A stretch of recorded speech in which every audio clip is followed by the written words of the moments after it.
Hi, I'm Yasmin Salem. I'm the Programs Manager for Mason Exhibitions. And today we're at Buchanan Hall to celebrate the Faces of Resilience exhibition with the Art Incarceration Symposium. Today we will hear from three panels. The first panel is our exhibition partner panel, so you'll hear from the Barnes Foundation, the Carter School for Peace and Conflict Resolution, Mason Exhibitions, and Provisions Research Center for Art and Social Change. The second panel will be an artist panel. Two of the artists in the exhibition, Suave Gonzalez and Ronald Connolly, will be here.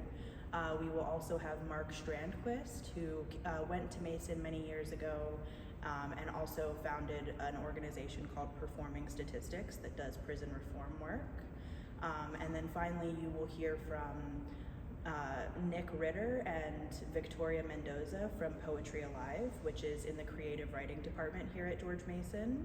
And they have run poetry workshops in the Fairfax County Juvenile Detention Centers. And then our final panel will be a scholarly panel. You will hear from Dr. Keisha Middlemass from Howard University, Dr. Ja Nani Umamaheswar from Mason, Maria Valdovinos from Mason as well, and then Liz Komar from the Sentencing Project in DC. My official title is the Bernard C. Watson Director of Adult Education at the Barnes Foundation. For those of you who are unfamiliar with the Barnes Foundation, we were chartered in 1922 as an educational institution. We opened to the public in 1925.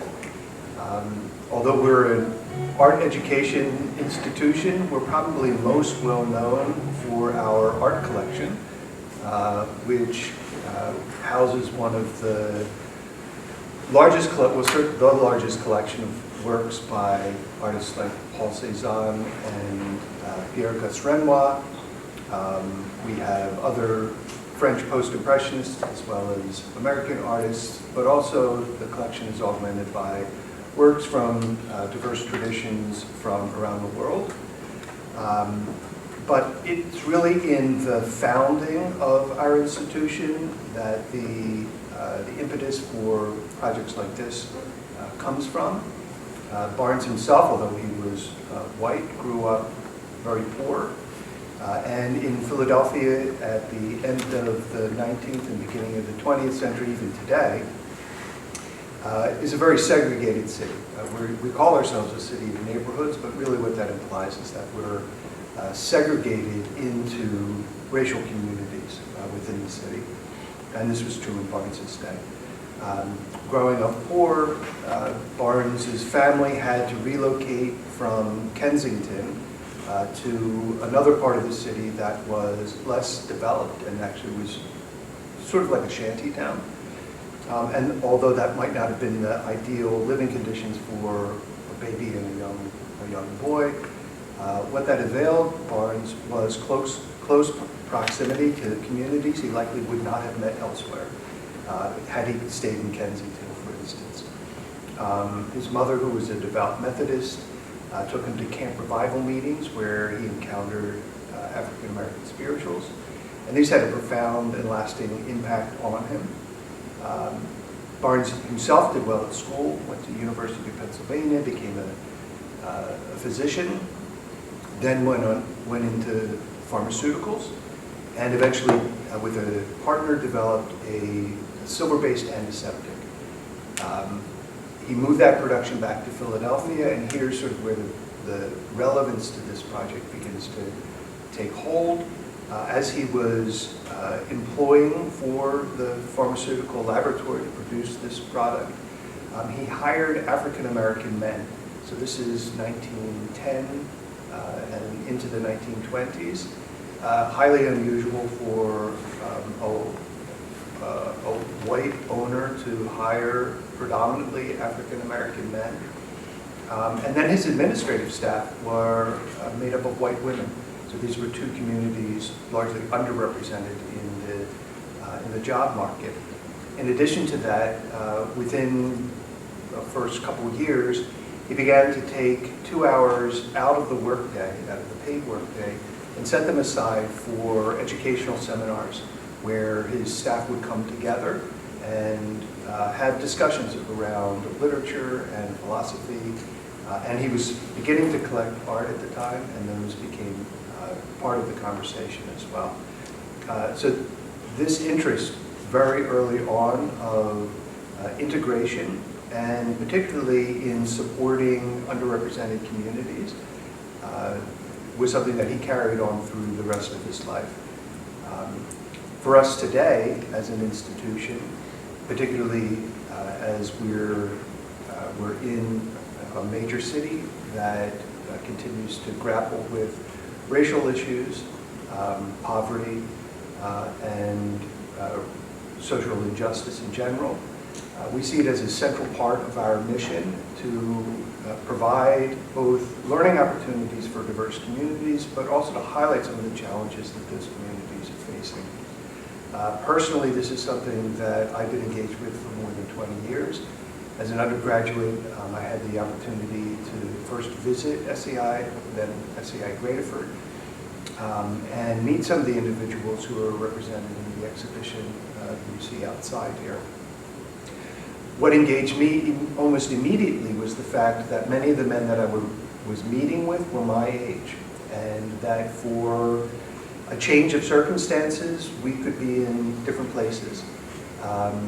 For the majority of these men, I was also struck by how articulate they were about their experience, both about their experience as incarcerated individuals, but also about what life for them was like, and how it connected to the lives that they lived before, as well as the lives of those that friends and family that they remained in contact with.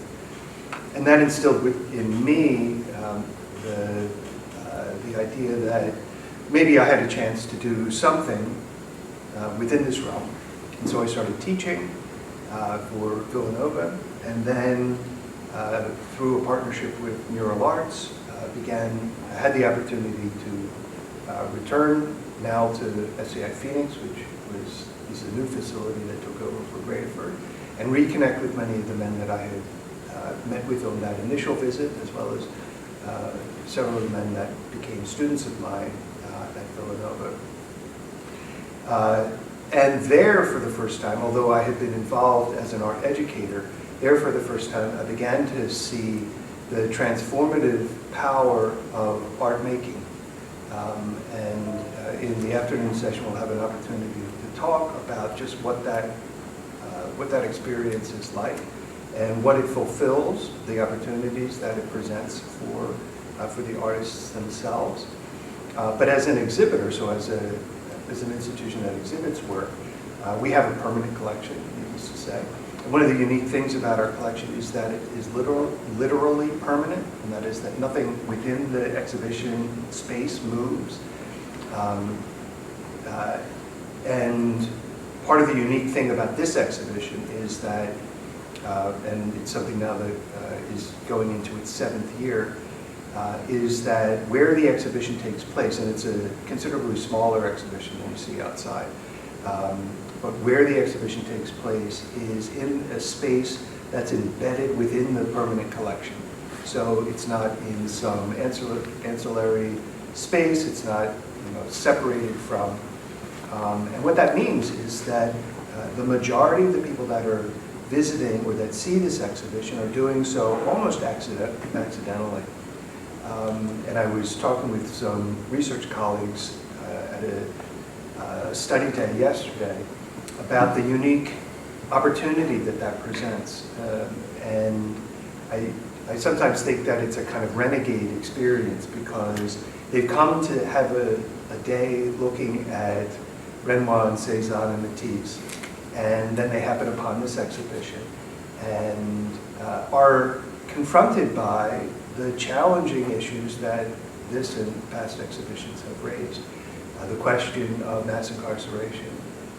And this exhibition in particular, because we chose portraiture as the theme, the men themselves, because Phoenix is a male institute, the artists themselves are oftentimes representing themselves, so it's self-portraiture. And so the visitors that happen upon this exhibition in our galleries then are confronted by the faces of these individuals themselves. And if you've seen the work that's in the exhibition, you get a taste of how powerful that experience can be. Beyond that, I've been constantly encouraged and amazed by the level of creativity of these artists. One thing I want to dispel is the idea that somehow the work that comes out of this project is a kind of therapy. It's not really intended like that. It's really intended to create exhibition opportunities for practicing artists. These men are highly skilled. They have powerful messages to convey. Not all of them are directly related to or visualizing their experience, but as you see in the exhibition, sometimes it's where this art-making opportunity allows them to escape to, so through abstraction or surrealism for some of them, or to connect to loved ones that they're either friends and family that remain part of their lives, or those that through their incarcerated situation they've been separated from. So it has this sort of multi-level opportunity for them. And as an institution, I'll say that this is something we continue to be deeply committed to. This partnership with Mural Arts is one that now is ongoing. And the exhibition of which this is a part is now an annual event. And so there is becoming a little bit more sense of predictability about it. And what that means is that friends and family of artists, as well as those that are interested in this topic or in these artists, now know that each year they can come back and see the work and see a variety of work. So I think I'll leave my part there, and now I turn it to Patricia. I'm dangerous with a microphone. I'm Patricia Malden. What has been my experience, I have had 2 sons incarcerated, a brother, nephews, uncles, etc. And I've seen the effects, particularly of my sons, before and after incarceration. And depending on what happens inside, it is worse or not as bad. I've heard about stories from one son in particular about Friday night fights that they had he was in a California prison. And the residents, inmates, I suppose you'd call them, would wrap towels around their hands, and the guards would bet on who would win, and the the fighters were Hispanic, black, and white. And so it was a racial war in that way, and continued to be so. And if whoever won, whichever team won, then the guards would give them, commissary points, and they could get cigarettes or whatever, and who knows what else exchanged hands during that process. So there was that, but then there's also the dehumanizing nature of incarceration. It breaks people down, sometimes to the just basic survival mode, and gives them, at least it did for my sons, one in particular,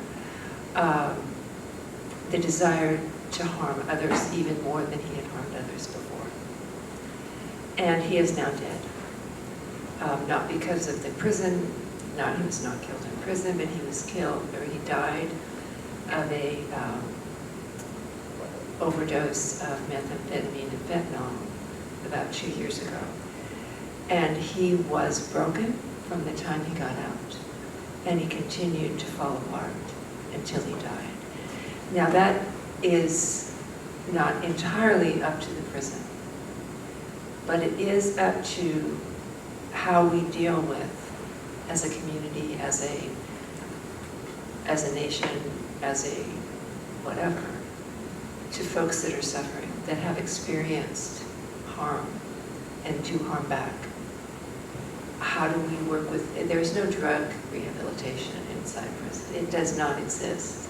So it just does not. There's drugs flowing through prison like water. So that's the rehabilitation. You just keep taking it. And so that's my mom part of it. But aside from the mom part of it, I don't want anybody to suffer like that.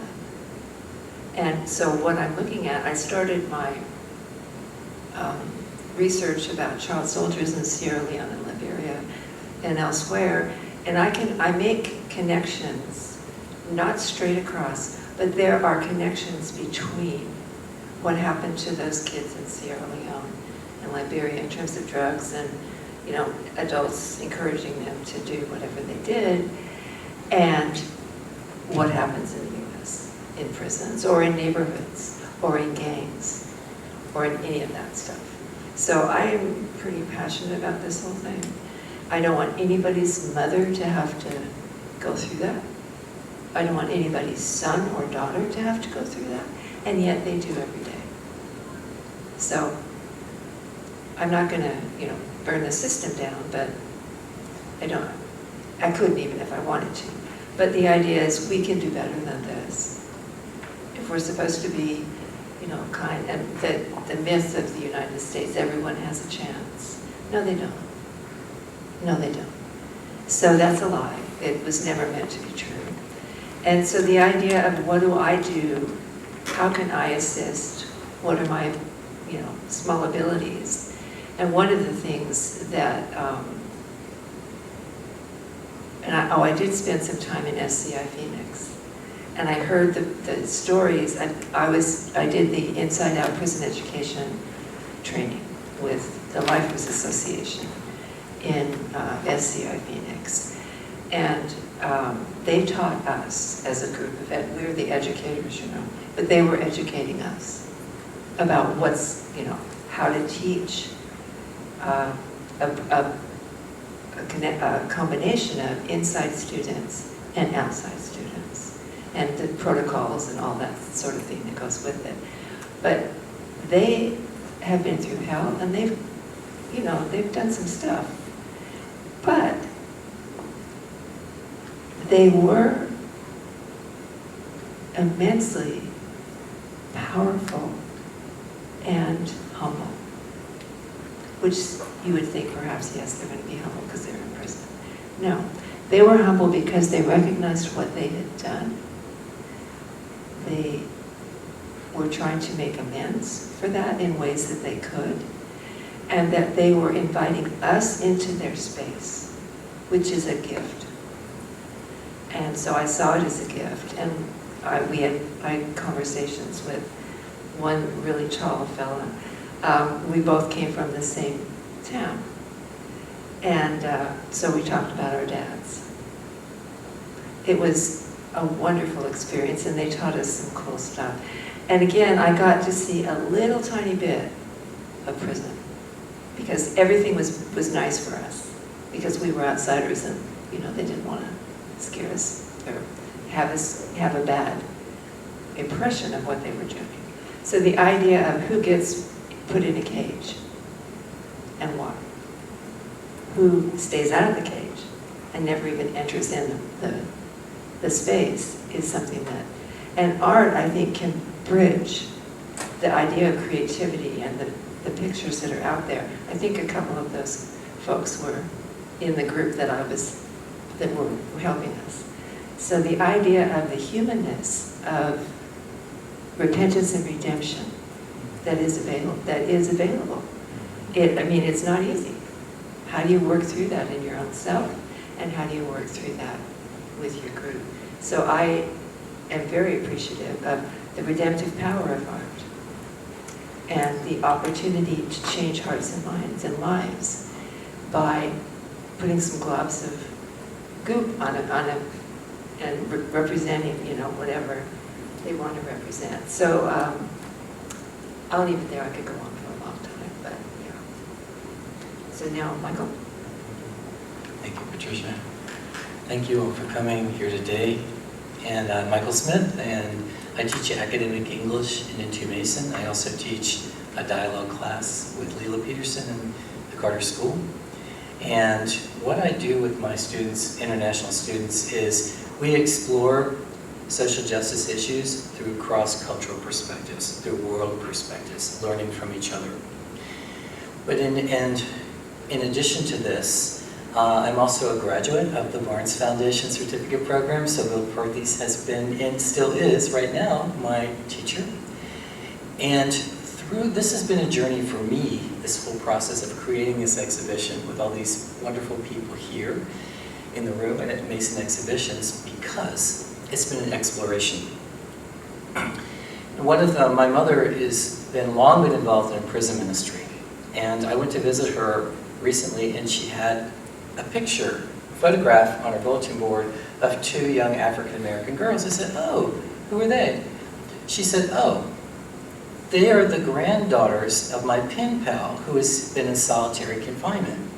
She's sent me this picture. They don't have anything in solitary confinement. This is the most precious thing she owns. She sent it to me." And in this picture, and she's recently sent an updated picture of her granddaughters.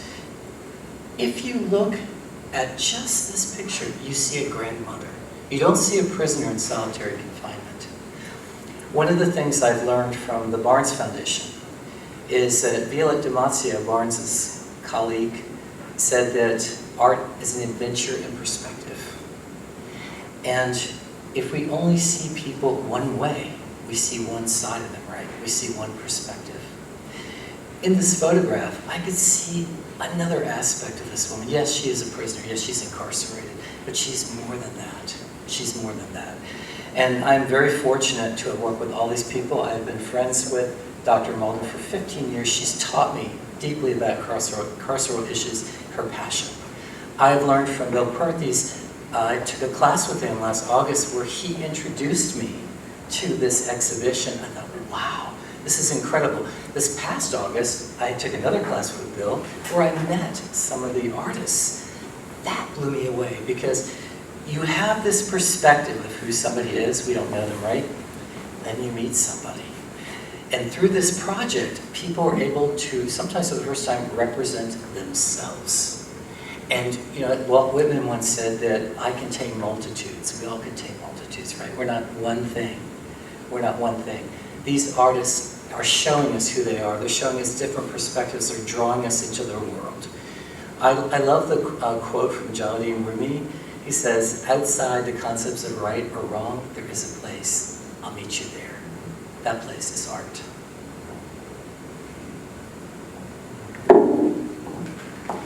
That was great. Can everybody hear me all right? My name's Don Russell. I am the director of Mason Exhibitions, but also I'm the director of Provisions Research Center for Art and Social Change, which I'm going to talk about for a few minutes.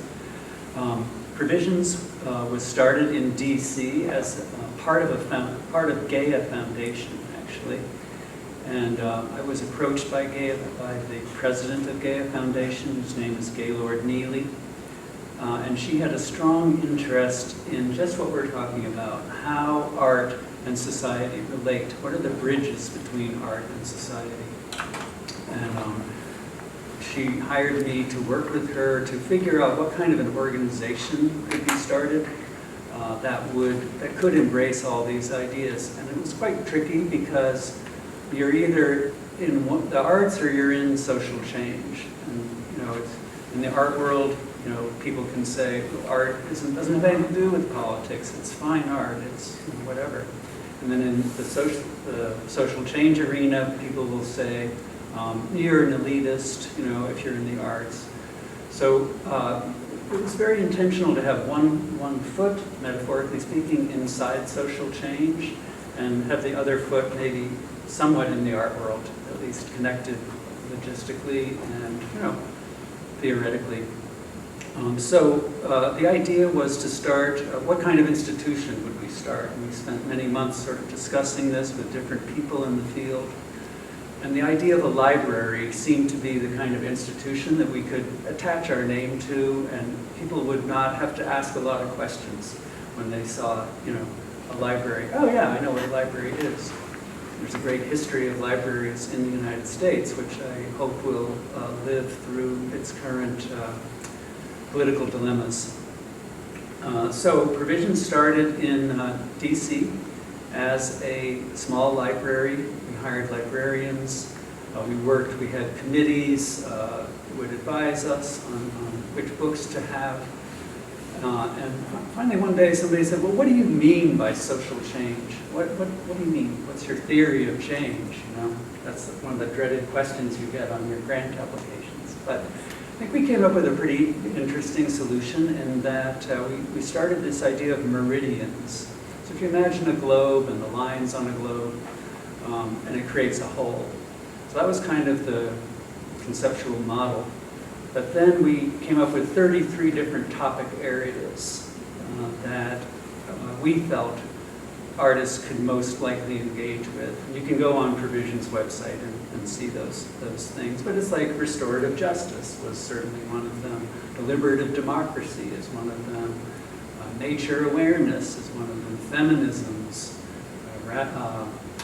youth education. So with this kind of a rough rubric, it kind of contains everything. You think of the UN human rights, the Sustainable Development Goals.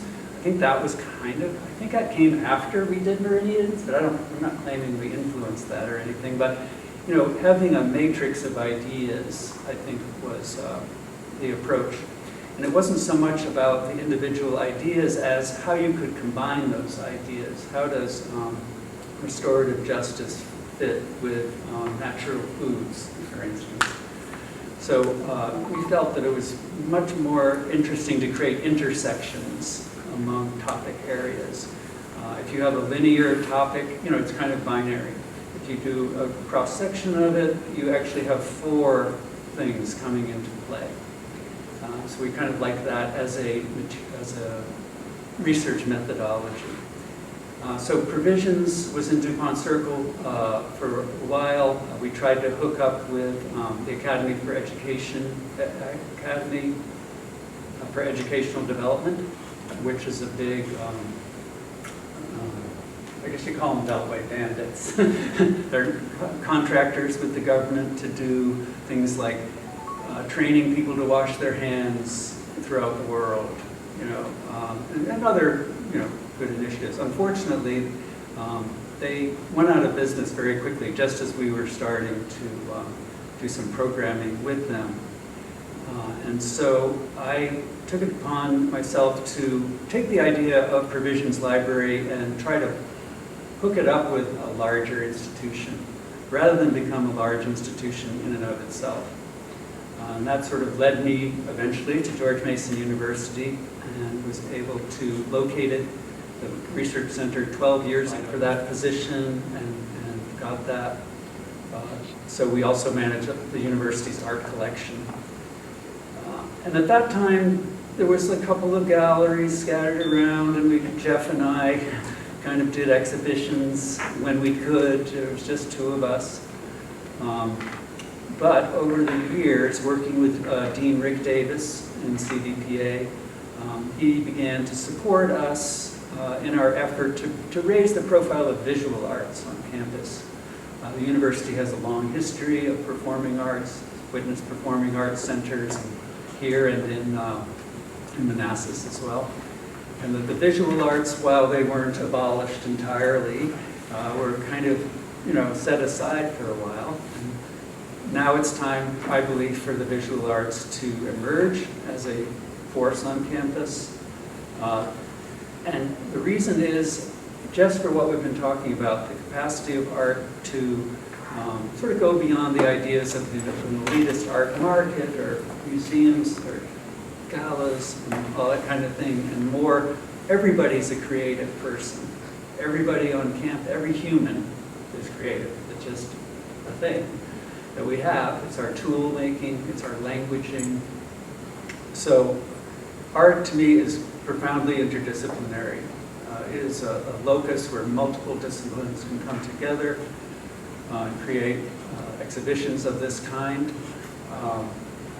Whether or not it's art, I mean, somebody once said of provisions, I don't know if it's art, I don't know if it's good, but it's necessary. You know, like, I believe this is something that, a tool that we should be giving to our students, regardless of their discipline, the opportunity to have art in their space and in their face, too.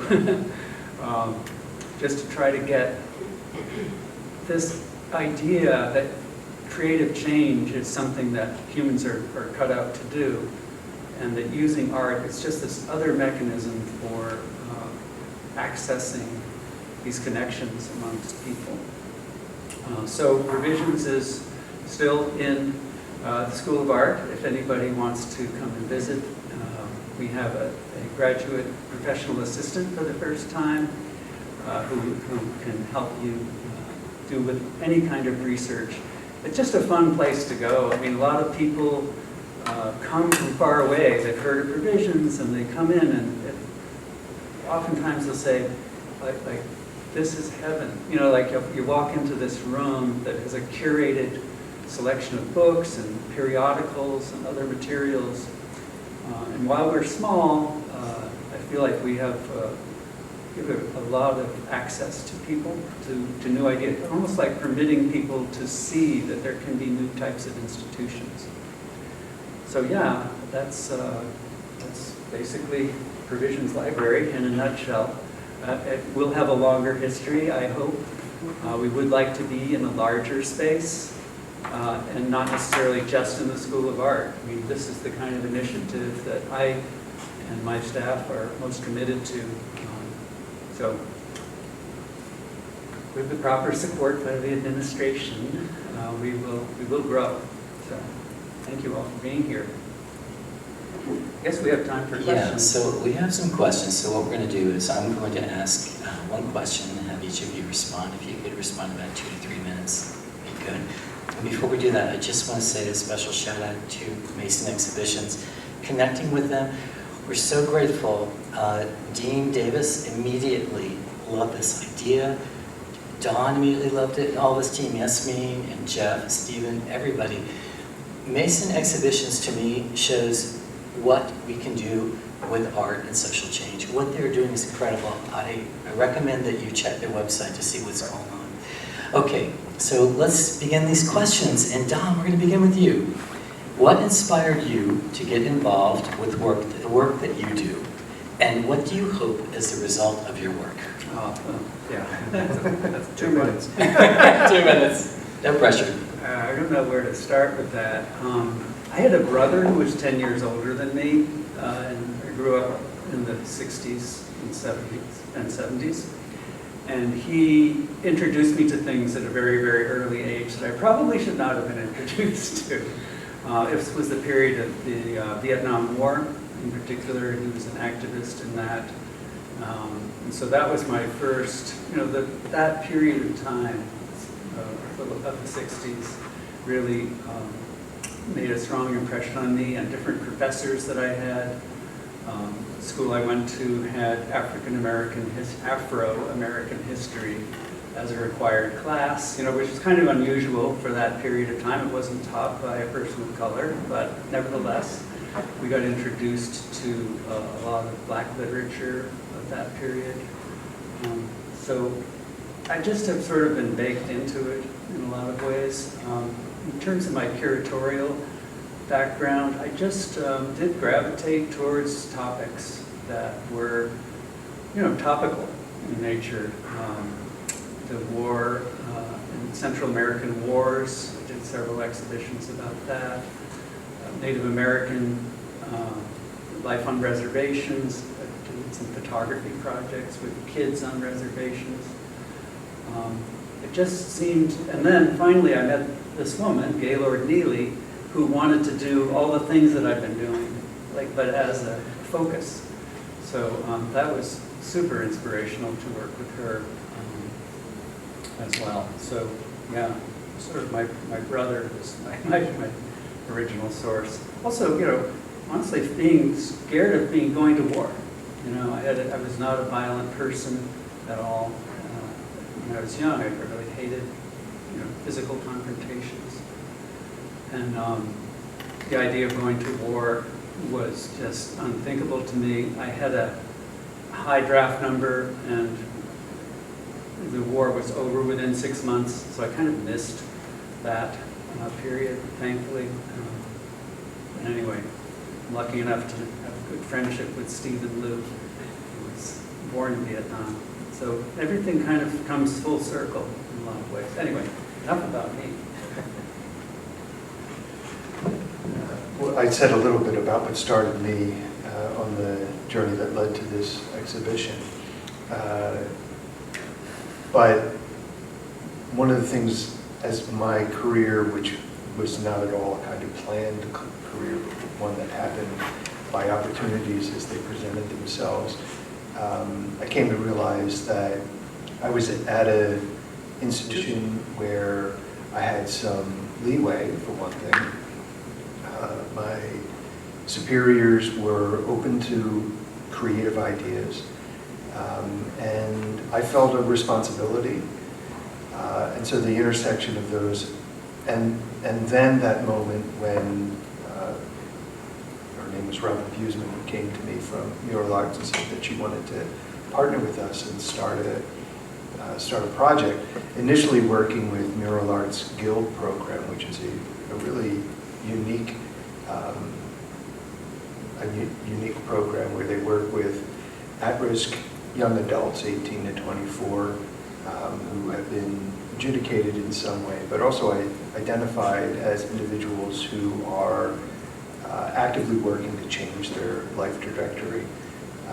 And then seeing the way that most of the vast majority of whom had little or no exposure to the arts in general, either art making and or sort of broader museum world. But then to see two things, to see the way that they reacted coming to a collection like ours. And it wasn't always positive. Oftentimes it was not negative, but a realization that our collection is very specific, and it didn't reflect their experience. It didn't reflect their experience immediately. But then in conversation with them, as we talked about some of the objects in our collection, how they began to realize, or we all began to realize, that human experience and human conditions can, yes, be very different from each other, but they're often rooted in familiar qualities, whether it's family or friendship or connection to the natural world or what have you. And that became a kind of entree into all of us seeing the arts that we were interested in different ways. And that was, an education for me. But then to see how art making, because part of the process of our working with the Guild is also an art making process, to see how many of them suddenly realized that this was a means of certainly self-expression, but a means of communicating their experiences in ways that they hadn't been able to otherwise. And as I said earlier, the art that they created is incredibly creative and inventive and unexpected and unique, and yet captures both their individual experience, oftentimes in a way that's not obvious, because it's not an illustration of an event in their lives, but rather it's a reflection on that. But also how impactful it is for viewers to see. And that's, I think, one of the greatest effects that art can have is that it can be a way of communicating between individuals, even individuals who are not in the same space together, even across time. And then having the opportunity for them to see that work exhibited in an institution like ours. So it's sort of this timeline of an awakening of the power of art created by others, that opportunity of self-expression, and then the satisfaction of others seeing their work. It just created this amazing cycle. And then taking away from that, because the Guild is running cohorts, so it's a fairly limited amount of time that they have this experience, seeing how it was not the end for them, but rather many of them wanted to find ways to continue art making and to have art making as a part of their lives, something that hadn't been a part of their lives before. And that desire to continue to do this, really speaks to the power that art has. Dunn's description of that, the intersection of sometimes what seem like dislocated ideas, I think is really insightful. Because one of the questions I think that often comes up is, what role can art play in such a profound spaces, carceral injustice, what have you? And I think there is a place, and I think projects like this can demonstrate, at least to some degree, what that might be.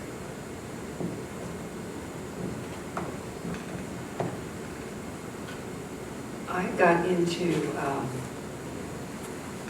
the idea when I was in undergraduate school as an adult. I wanted to look at violence. I wanted to better understand it because I'd spent my life in and out with different kinds of violence. And as a young person, it's hard to understand, and as a child, it's impossible to understand. And yet there were all those markers throughout, much like that's me. But so I looked in the dark corners. I look in dark corners now because I've been in those dark corners. And I didn't have a flashlight with me in previous iterations of those dark corners, but I do now. And so if I'm in those dark corners, then it meant the folks that are incarcerated have been there way more than I have. So that's my focus, is how do we talk about this? How do I say what is actually going on with people that don't want to hear it? It's very discomforting to faculty members as well. Oh, no, we don't want to talk about that. Yeah, we do. You might not want to, but I'm going to talk about it. So that's just me being, I need to work it through. We all need to work it through. And that's been a focus of mine. And also to recognize that everybody who does harm is a human being. Everybody who receives harm is a human being. And that's the end of that story. They're human beings. And we screw up and we hurt each other. Okay, so what do we do then? How do we learn to love those who love, not in the romantic sense, but to have a knowledge of their humanity and be able to sit with them, no matter what? I'm not there yet, but I'm working on it. So that's, the impossible dream of mine, is to get my act together in those regards, and also to work with students in those regards, and to say uncomfortable things, and have them kind of look at me funny, and then we talk about it. So anyway, that's my short version of the rant. I could go on if I wanted to. I brought some of my international students to see the Faces of Resilience exhibition that you see outside, and they found it was very powerful for them. These are students from China, Kuwait, Congo, Saudi Arabia. They said, we really felt the artists drew us into their space, and we can understand them. one question they had for me was, but what was their crime? I said, we're not going to talk about their crime. What do you see in the painting? What are they telling you about who they are? And this was a really transformative moment for them. What is the artist saying about themselves? So I want to just quickly once again say that I'm honored. I've learned so much from Patricia and Bill and Don. And I'm continuing to learn from them so much. And one other person I want to say, shout out for the Barnes Foundation, is another person who's inspired me is Dr. Barnes. Because what Dr. Barnes did, and Bill is teaching me about the traditions of art, right? He saw the traditions of art in African art, first of all. He was one of the first collectors to see African art as art, with an equal value to all other art, not as some kind of anthropological artifact, but for the value for art. So the Barnes Foundation has a small but significant collection of African art. That has inspired me. But also Dr. Barnes saw the traditions of art in up-and-coming African-American artists, and he supported people like Horace Pippin and Aaron Douglas. That's wonderful. These traditions of art are not limited to Renoir or Michelangelo or Leonardo. They're all around us, so I really respect that. So we have time for about one more question, and returning to, let's go to number 2. What is something that you wish the general public understood better about the prison system as it functions today? Well, the whole topic of incarceration, I mean, the more you look at it, the more bad it looks for all involved. The whole idea of putting people away from society as a form of punishment. I often have taken my students to visit the Eastern Penitentiary, is that what it's called? Eastern State Penitentiary in Philadelphia, and I would highly recommend this. It was the first panopticon prison where a surveillance tower sits in the middle, and then there are these spokes that go out. And I think it was originally a Quaker-inspired prison where there was a little bit of light that you could see, and otherwise you were in yourself. Just walking through that space was incredibly overwhelming. The size of it, the complexity of it, and yet the whole system is focused on isolating individuals. There are so many issues related to prison, to incarceration. One that my wife was somewhat involved in is prison phone systems. The cost of even making a call into or out of prison, there's really no reason for that to be there. It goes into some slush fund, right, that the prison has. Access to good food, access to education, access to art. All these things are amazing to bring to the system, but the system itself, we need to think about ways to dismantle the system. And it's a taboo topic. You know, criminals are just going to be locked up. You know, that's sort of been the line and reinforced in different administrations, both Democratic and Republican, that you're not even supposed to think about it. So how can you possibly change it if you're not even allowed to think about it? So using art, I think, is another way to spread the word, to have effective action, and to inspire advocacy for many different topics that are problematic with prisons.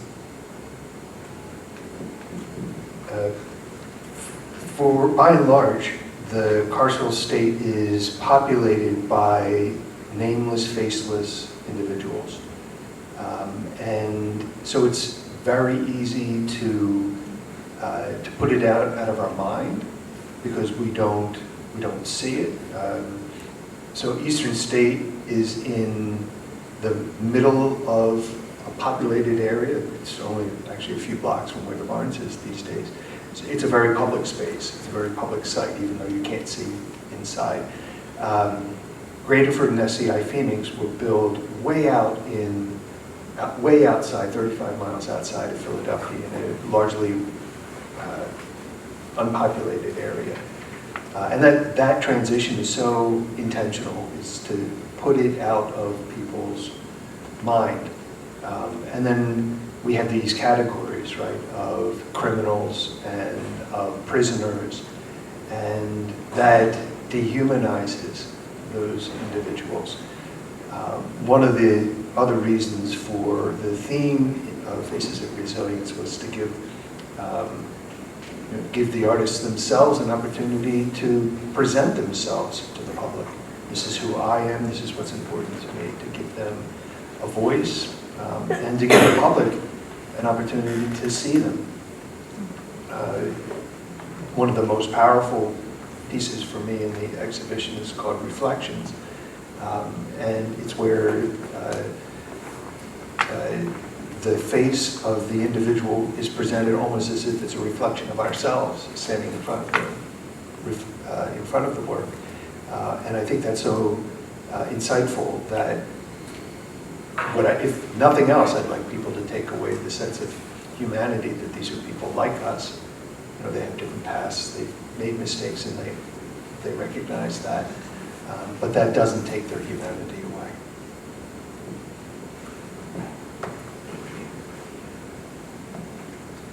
Prisons are part of the economy. A great deal of money is made as prisons have, as was explained. Who has a contract for phones? Who has the contract for food? Who has the contract for this? Who has the contract for that? And the money that's made I mean, they're on the stock exchange. If you want to go look for some, really lucrative stock, you can find some stock in companies that service prisons or that build prisons. There's a prison now it will be built, and it is partly built, I think, in Louisiana. That is $1 billion. It cost $1 billion to build it. $1 billion. And it will hold, heaven only knows how many people. And so to have, as the economy, if you have a service, you want to, have people come to that service. So additional incarceration will occur because it's money making. And I will try not to get rabid about this, but the idea of, okay, so there's black and brown mostly in prisons. Not only that, there are women. The number of girls and women in prison is increasing. And the violence inside is increasing on both sides. So it's a moneymaker at the cost of thousands, more than that, of people suffering. It's built on the backs of suffering. Yes, people made mistakes. Yeah, sometimes they did really horrendous stuff. Does this justify it? I would hesitate to say yes. I would say, hell no. But that's just, it's just part of the economy. So we thank you for joining us for this panel, for this conversation, and we hope that you go out now and look again at this amazing exhibition and experience the artists, experience what they have to say, what they have to tell us. And we are going to now break until 1 o'clock, Yasmin, is that correct? Yes. Okay. And then we'll have our second panel. Thank you all.